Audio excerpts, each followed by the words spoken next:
Hi everyone.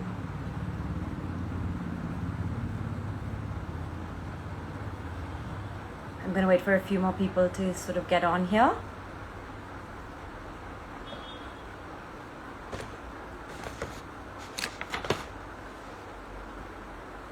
Hi everyone. I'm Priyanka Khanna, Fashion Features Director at Vogue India, and thank you for joining me this Sunday for How I Made It. This afternoon's conversation wraps up this 3-day long series that celebrates dynamic women. If you missed any, all our amazing chats are now available on Vogue India's Instagram page. Before I introduce our final guest, I want to take a moment to remind you all to tune into the grand finale of our virtual 2020 Women of the Year. At 6:30 p.m. today on Vogue India's social media pages, tune in for an incredible lineup of this year's winners that includes Priyanka Chopra and Dua Lipa, amongst many others. But let's get started today. So grab your coffee cup because this is going to be a good one. Our guest today produced her first film at the age of 21. Now, there are enough cynics out there who will, of course, notch it up to her being from a film family. But that would be taking away from the fact that even a decade later, Rhea Kapoor is one of the handful of female producers in the Indian film industry. It's not a position she takes lightly, ensuring that she continues to tell the story of young urban women. Like so many of her generation, Rhea is not comfortable being just, a single identity. She's a multi-hyphenate. As much as she focuses on telling stories through film, she also tells them through fashion. Whether it's dressing her sister Sonam Kapoor on red carpets around the world, or the young talent she champions through her most recent endeavor, the Good Influencer Project.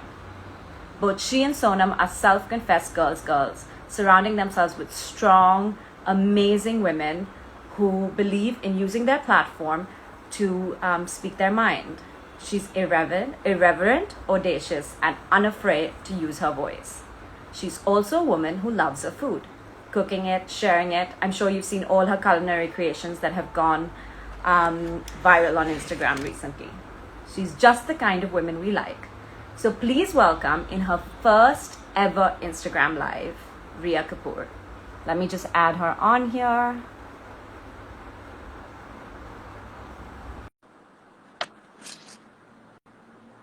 She should be coming on any minute. Hi. How are you? Happy Sunday. Happy Sunday. How are you doing? How have you been? How have the last few months been? Um, it's been interesting. It's been very challenging. It's been very revealing. And but it's been I think it's been educational if nothing else. You know what I mean? But it's been tough. Like it's not been easy. But we'll make it. We'll survive. We have to. We don't have a choice.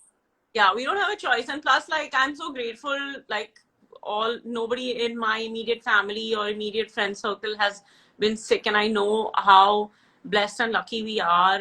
We have our health. We're still working, so I'm really grateful for that. But yeah, it's been scary. There have been some scary things that have happened, and there have been some very sobering things that have happened. But yeah, we're gonna try to, like, make the best of this situation. I think everything into perspective for most people. And I think that's in one way that's sort of the bright side of this strange sort of year, that we have only a month left for now. So let's Yeah. hope for an exciting 2021. But tell me, have you been working through this time? What have you been working on? Yeah, I mean, I think that, like, every time I go through something personal in my life, it kind of helps me reimagine my work a little bit. And, it's crazy because after V-Day released, I spent, and I always do this, I always take 2 years between projects. It's just tradition for me, because I just feel like that's how long it takes to really germinate something that I want to put out there and do it in a way that I can. And I don't think a lot of people realize, but it's not that easy to put together the kind of projects we try to put together, specifically projects with women as protagonists, you know. So it takes me that amount of time to put the project together, to convince people that they should be part of this project, to convince people that this is something worth working on, worth looking at, and things like that. And invariably it ends up taking about 2.5 years. So 2020 would have been the year that we would have been raring to go, you know, and then this happened. So and in a way I feel like it's been very it's kind of lit a fire under my butt, you know, as an artist as well, because I've had to question everything that I know, you know, again and again. First of all, I haven't styled a single thing this entire year. Okay, Sonam is in London, and it was one part of my instant gratification where it came to work, right? Styling is so quick, films are not. So it keeps one part of you quiet, you know, because I'm putting things out all the time, and I'm a creative person, and I need to do that. But I haven't been in touch with that part of my you know, my mechanism at all. So it's very strange to me, because I feel like I'm alienated from a part of myself. And so I've had to challenge that part of me to be like, okay, well, what else can you do? You know, I don't know if going deeper into celebrity styling is something that I feel challenged by right now, you know. And I've always found that if I do something that doesn't challenge me, I suck, you know. So I don't know what I'm gonna do. I mean, I always find myself to be that person that's coming up with these ideas, and everybody thinks I'm nuts. And then 2 years later, everyone seems less scared. But I think I'm just gonna do that. I'm just gonna continue to do that. So so I'm working on my movies. I'm working on some shows. I'm developing things that, I don't know, seem to freak people out. So I spend most of my time convincing people that I'm not insane. So it's business as usual. But it's fun. I love that you're being so honest, because I know a lot of creatives are sort of struggling right now to find that inspiration. But is there anything you can share with what you're working on before we go into all our questions? Yeah, you know, I think that it would have been so easy for me to, you know, I always thought to myself that if I just get that, like, one successful movie, you know, if I really get a movie that's inarguably successful, then everything will be fine, you know. And I worked madly. Like, I worked madly. I mean, you worked somewhere around, you've seen me. Like, I've never had any interest in success parties or posing or doing shoots or any of that stuff, but it was just for myself. And I worked insanely. Like, I didn't care what I looked like, I didn't care, you know, my personal life, everything. And my movie came out, and it was the largest opening of any female protagonist film ever in the history of Bollywood. And after that, I just sat there like, I can pick up from this, like so many, especially male producers do. They pick up from it and they make a sequel, and then they make another film, and then they make another film, and make 4 other films like that. And I just found myself kind of frozen, you know. I didn't want to do it. Like, everyone wants me. It thinks I'm crazy for not picking up and not kind of backpacking on that success, you know. But I have found that this has been the most difficult year for me in terms of figuring out my voice, because I realized that for me, the intention of making V-Ray was more important, actually, ultimately, than the success of the film, you know. So I'm kind of, I've really been working on finding that innocent excitement again, you know, that enthusiasm again. Like earlier, I thought it was about proving myself, you know, but ultimately it hasn't been all that at all. Apparently my sense of confidence is just fine. I just really want to do things that challenge me, that challenge the audience, and that more than anything else, I really want to give to that audience of girls that I feel like I'm part of. You know, the reason I made Aisha and Khoobsurat is, when I was growing up, I was watching American and British films like that, trying to quell that pre-teen, tween part of myself that, you know, I didn't have anything to relate to, didn't have anything to learn from. And then V-Ray was about like hitting your 30s and feeling like you're screwing up all the time, and giving girls the hope that even if you make mistakes, it's going to be fine. You can be happy, you know. and you can reject the pedestal and you can live your life and everything's going to be fine. And I realize that in order for me to do something that makes me happy, and in order to do something that's good, that feels good, like when I read it, when I make people listen to it, it's got to come from that same spirit of what are people not don't have, what do girls not have on screen right now to watch right now, what are people not talking about right now, and ultimately how do I make that entertaining, and how do I make it feel like a fashionable hug, you know. And really that's been my focus this year. So it's been frustrating because I've had to shake off my kind of that ambitious part of myself and embrace the artistic part of myself, and in that I've had to sacrifice a lot of my pride and embrace a lot of the things that make me who I am, you know. You know, creativity from a crisis is always incredible, and you know, you want to talk to the women who are all, you know, a lot of people are struggling with this, so I think you will find that. Is it my Can you internet hear that me? sucks? It must be my internet that sucks. I can see you fine though. Can you hear me now? Yeah, now I can hear you. This I think this is the highlight of the year, the sentence of the year. Can you hear me now? But anyway, Yeah. let's get to. So, you know, I want to go back sort of to the beginning, you know, really just because the series is called How I Made It. So we really want to, and since, you know, this is not, you know, you haven't really done any Instagram lives, this is your first. And, you know, I think people are interested in knowing your story. So how did you first know that you wanted to get into film and specifically producing? Yeah, you know, it was interesting because I think everybody assumed that because I was Anil Kapoor's daughter, I'd want to be an actress, you know. And so a lot of people were like, you know, do you want to be an actress? Do you want to be an actress? Do you want to be an actress? And when you're young, you're impressionable. So somehow the thought, like, do I want to be an actress? And I studied theater, and but I studied all aspects of it when I was in college, when I was in NYU. But very revealingly, I wasn't sure. You know, I had no idea. So when I came back from college, I was restless and I wanted to work. And I said, okay, let me go work. Let me assist someone on a film. And it was in the back of my mind, but I didn't really pursue it. And then I met Ayan Mukherjee outside a restaurant in Bandra. And he was like, just come work on my film, nah? Just come work on my film. And it was the weirdest thing. Like, he just wanted me to be like a DA or an assistant. And he's like, I want your brain. I want your brain on my film. And I was like, who is this guy? Like, That. Totally.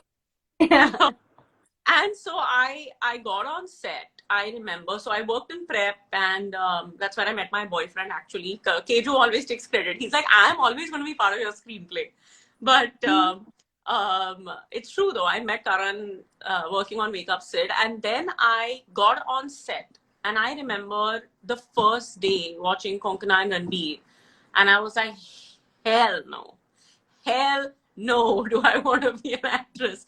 Because it's you just giving up control, you know. And I'm such a control freak. I want to be there from the beginning to the end, you know. I want to see everything through.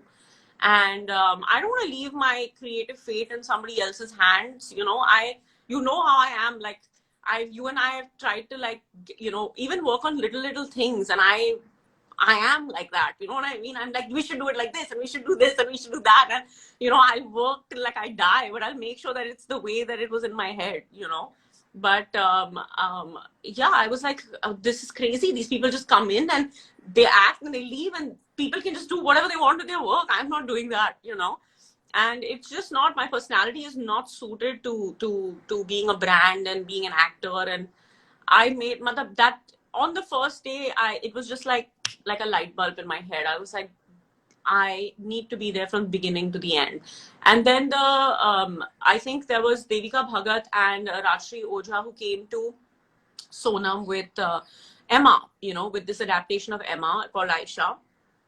And my father had produced Gandhi, my father, in another film at that time. And both of us read the script. Sonam and I read the script, and both of us were like, dude, there aren't films like these for girls, you know. There is no fun film with like this girl that's a gray character, that's not perfect, that's just fun and you know, pop culture-y and interesting, and it's not about her going through some trauma so as to justify us telling her story. She's just literally living her life, you know, and making mistakes. So at that time also had the awareness that like something like this should be made, and I really felt passionately about it, and I thought my dad was going to be there. But literally in the first month of us getting the script, he got the American 24. And he bounced. He just left. He was just like, I gotta go, guys, you know. And that's how I produced my first film. I mean, I'm very aware of my luck and my opportunity and my privilege having Sonam there as you know, the protagonist of the film, and my father there and all of that stuff. But I remember even at 21 telling myself that nobody thinks you should be here, and you probably shouldn't be here. You know, a lot of people have worked too hard to get to where you are right now, which is producing a film. And I remember getting on in the office and getting on set and just telling everybody that I don't know anything. I know less than all of you, but I promise I'm going to work really hard, and I'm going to learn, and I'm smart, and I'll pick up, you know. And that was my attitude. And I, till date, I promised myself, never raise your voice, never snap at anybody. And I still to date, because I'm so conscious about the fact that I'm already in a position where people probably think I don't deserve to be there, or probably resent me being there to a certain extent, and they're completely justified, that I'm not going to add to it with having a shitty temperament or an attitude. Until date, I've never raised my voice in my office or on my set. The only person I've yelled at is Sonam. But sisters, you can do whatever you want. You know, it goes without saying. Didn't want her. I remember this. She was driving that Beetle, okay, and I repeatedly was like, "You just, when you are not supervised, you will not drive." She's like, "Guys, I'm such a good driver." And I was like, "No, you are not." And there was this Mercedes limousine. I remember we had rented for this one shot. We hadn't even rented it. The person that was kind enough to allow us to shoot in their house had it parked. Then it couldn't be moved. And I was so afraid because Sonam was behind the wheel. And I was like, dude, you know, and she was insisting. And then everyone's like, she'll do it. She just has to turn. And I heard the sound of the scratch, and I just went, that's it. We are wrapping up the shoot. I went insane. Like, I don't think anyone had seen me scream. I yelled at Sonam. Then obviously I apologized, but I was livid. Huh. Oh God. So do you it's interesting to me that, you know, you started at 21, and, you know, not giving away how old you are, but, you know, you've had a couple of movies since, but in the time you've been in the industry, it's still quite underrepresented for women to be producers, directors. So what's the advice you would give women, and what do you think has been the biggest challenge for you? You know, of course, you recognize that you come from a more privileged position than someone else, but what has been, you know, a challenging aspect of being a producer to you? I mean, making a film is near impossible. You know, it's a very, very difficult thing to do if you actually care, you know, and you're not just concerned about putting something on the floor or making a project. It's, if you really care, to get 200 people on the same page as you is not an easy thing to do.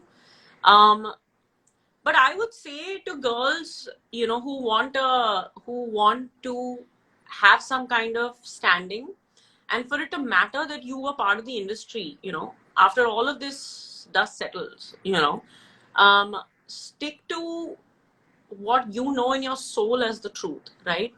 In a lot of ways, I found that we can be the most cruel to our own kind, you know, we can be the most dismissive, we can be the most, because we feel like, well, I went through it, so why shouldn't she, you know? I braved this, so why shouldn't she? In fact, it should be the opposite. And I think that it's very important for us to understand that the reason that, why will you get a guy, why will you get a woman to tell a man's story when a man is already there? You understand what I mean? You will fuel your representation if what you do is unique, you know. Now, however unique that is, and I'm not just saying that you need to make stories for women, but it needs to matter that you're there, you know, and it needs to matter that you have strength in your vision, you have strength in your communication. So it might be difficult for you to get your voice out there in the first place, but once it's out there, and once people realize how unique it is and it cannot be replaced that easily, there will be more demand for you, you know. So don't try to blend in. Don't try to blend in and just be like any other male producer, because people are anyway more comfortable with what they're used to. So then why will they use you over anybody else? Have your own point of view. You're not going to be popular. People are going to dismiss you. It's going to happen. It is the way that our world is. You know, I am still patronized. I am still looked at as someone who, you know, like a lot of the times when I speak about the things that I really care about, you know, quote unquote, my idealistic thoughts or whatever it is, people think it's a scam, you know, that it's a joke or whatever it is. But because in this industry, you know, if you ask someone, but why are you making this film? What is the reason? They're like, oh, it's a film. You know, I don't know. And if you actually come out there with a point of view, and especially if you make the kind of films I make, you know, they're like, oh, you're trying to make a difference, you know, that's a whatever. And it used to be extremely demotivating to me, you know, but now I've realized that actually once I get people on my page, it's my strength, you know. Once even 3 people believe me, you know, and either those people are working with me, working for me, whether it's an actress, whether it's my writing interns, the people that are on my page, that kind of loyalty cannot be bought, because you are on, you know, they won't leave you even if you're unsuccessful, you know. So that would be my advice to female producers. Find out what's unique about what you want to say. Why are you here? Why do you want to be here? You know, if you just want to be successful, get in line, you know. But if you have a perspective, like if it's nobody else's perspective, push that. It'll be difficult, but it'll be worth it at the end, because that's going to make you stay, you know. You know, what is the big frustration with how women are depicted? Because obviously women-centric films, and I want to go back to Virey and what was the experience of working with such a strong cast of women. But what has been your biggest frustration in how women are depicted, especially young women like yourself, you know? On screen, first of all, I feel like one thing that I'm just very confused about is that women are okay being objectified, but we're not okay talking about ourselves as sexual beings, you know. I find the way, the lens through we see women in that way extremely, like I'm not comfortable with that at all. You know, I've never had an item song in my film. I never will have an item song in my film. I don't understand the purpose of it. Because those same actresses, you know, will not do a movie where they speak about their desires, they speak about shortcomings when it comes to sex, when they speak about all these things, but they're okay being looked at in a certain way. That is something that's always confused and frustrated me, you know. I've never understood it. So it's a scandal if a woman is having an orgasm on screen with a vibrator like Swara did. But if you create an item song where she is underage and literally 40 overage men are jumping on top of her and grinding upon her and dancing with her, that's fine. I've never understood that, like, about our industry. I've always been uncomfortable with it, you know. And my father's also acted with a lot of younger girls, and it's I suppose, I mean, I think he's got a perspective on it now, because he's got daughters being like, yeah, that's, we don't like subscribe to that kind of casting, you know. And he's kind of understood that, and he himself now is uncomfortable with it, because he realizes from a perspective how it looks, you know, and how it, and what it says more than anything else, and what it represents. But I've never really understood that about how we see women on screen. Like, it's okay to allow yourself to be thought about as an object, but it's not okay for you to be a warm-blooded human woman. I never understood it. And when it comes to professionals, it's interesting, because there is just this subconscious lack of confidence in the strength of a woman, you know. I have found that even after a successful film, it's very difficult for me to convince people that because I'm not putting on this farce of being this like maker, because I'm talking to you like a normal girl, that I still have strength, you know, that I have a backbone and I have power and I have a point of view, and I am maybe as good, if not better than a lot of my contemporaries, you know, because I don't try to change who I am, you know. So it's frustrating to me. It's very frustrating to me because I know how hard I work. I know how hard DOPs that are women work. I know how hard directors that are women work. And for example, I know how hard Ekta Kapoor works. Ekta Kapoor she's made her studio. She's made her own platform. She has done what no man has done, you know. And people talk about her appearance. People talk about, oh, she's like this and she's like that, and only if you're a woman will you have to go through that, you know. Only if you're a woman will you have to go through that. If there was a man in her position, he would be the king of media, you know. And I think to me, she's the queen of media. Look at her. She's got a successful television studio, successful movie studio, and she's got alt. Which man has done that? But still, we'll second guess everything we'll do. We'll demonize her, you know. We'll do all of these things, you know, which is why I'm so grateful to have another woman supporting me, you know. No male studio head ever gave me the kind of confidence Ekta gave me, you know. Ekta was like, you make, I fund, we make films together, that's all I know, you know. And she saw me in the way that no studio head had ever seen me. They'd always patronized me and, you know, looked at me a certain way. They all knew I was talented, but not like her, because I think she saw herself in me in a way where she saw that like I was relentless and I wouldn't be, you know, like she hasn't, like she still managed it. Like, I don't know how she's done it, but she doesn't care, dude. She just does whatever she wants, and I've never seen anybody work like that. Women supporting women, we're all about that. Of the year is going on as we speak, with today ending, and that's always been, you know, a big focus for us at Vogue. So can you tell me, let's talk a little bit about fashion and how you're sort of reconciling all your different roles with the label, any young female design. I said, let's talk a little bit about fashion. You know, any young female designers that you have your eye on right now? I can't, the question, sorry, Priyanka, the question broke up. What was the question? It just keeps like buffering. Can you hear me now? Sorry, we seem to be having a little technical difficulty.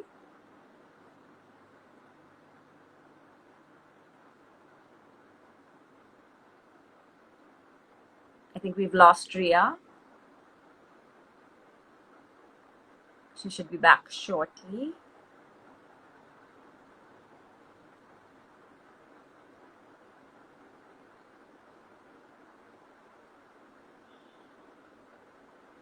Okay, I think we've lost Rhea. Let's give her a few seconds and hopefully we can get her back soon.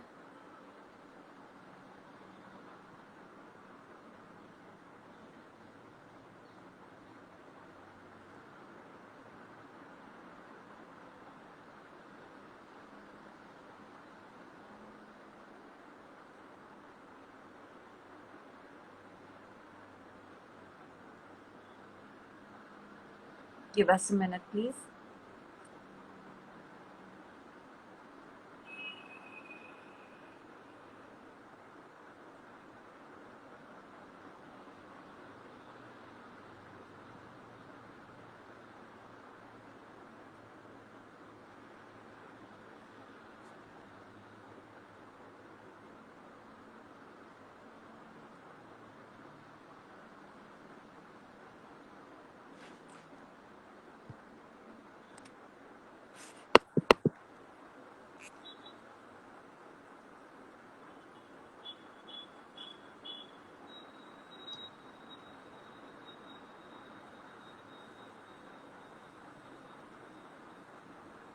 I think it's fine. It's saying I'm joining it. But are you connected to the internet? Yeah, I'm connected to, I was connected to La Mancha, now I'm connected to Karan. No, La Mancha is better. While we wait for Rhea, just another reminder, 6:30 p.m. is our grand finale of the Vogue Women of the Year. And you can also watch the events of the last 3 days on all our social media pages. It's connected. Women help you.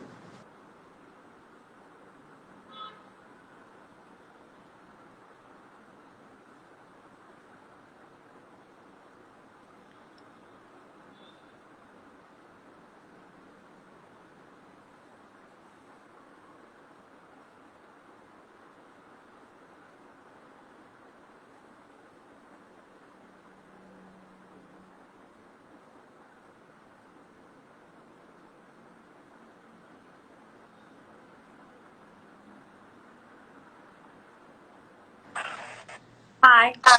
Sorry, we just had some weird internet situation. I don't know what happened. Good to have you back. We only have a few more minutes, so I'm going to go straight into our rapid fire. Okay. So one lesson that your mother's from your mother that you swear by. One lesson from my mother that I swear by, tell the truth, I guess. She's like super straightforward. You know my mom. Yes, she is. I know that she rules the roost. So I think the woman you turn to for advice, friend. I think I turn to advice. I think maybe work related, it's probably going to be like Ekta and Ruchika when it comes to my films. Like, I don't really talk to anybody else about my films. Pooja and Samu about life and about like other work in general, Samyukta. And my sister for everything, mostly. I mean, she'll give me, before I can ask Sonam, she'll give me the advice. So I ask her. It's the older sister prerogative. We're allowed to give free advice anytime. She's like, you know, it's wrong. What you're doing is wrong. A young female designer you're placing your bets on. Dude, you know who I've been really proud of during this whole pandemic has been Misho. You know, she's invented and she's doing so well. And I really like, my assistant Manisha has her brand called Do Take, where they kind of it's a sustainable focused brand where they repurpose clothes, and I think they're really doing cool stuff. Okay. A female focused film you'd love to remake, like a female. I don't know, dude. She Devil, Secretary, That's a good one. So many. Your dream female cast. My dream female cast. Kajol, Tabu, Kajol, Tabu. I would have loved to obviously work with Sri Chachi. It would have been incredible. Rani Mukherjee. Again, Kareena, Sonam, Alia. You know, just all of them. Yeah. What's the best part about being a woman in 2020? What's the best part about? Being a woman in 2020. The best part about being a woman in 2020 is that, like, I think everyone's just like, nobody gives a fuck anymore. Everyone's just like, okay, just lay it on me. What is your truth? I think that we've kind of taken the stigma away from trauma. And I think a lot of girls have been through a lot of it. So I think speaking about it and empowering women to communicate more than ever is the best part of being a woman in 2020. And what's the best part about being a woman in the Indian film industry? Fuck. So it's a trick question, Priyanka. The best part about being a woman is there's so few of you, I guess. So you'll stand out. You know, I wish that was not the best part. I wish that was not the case.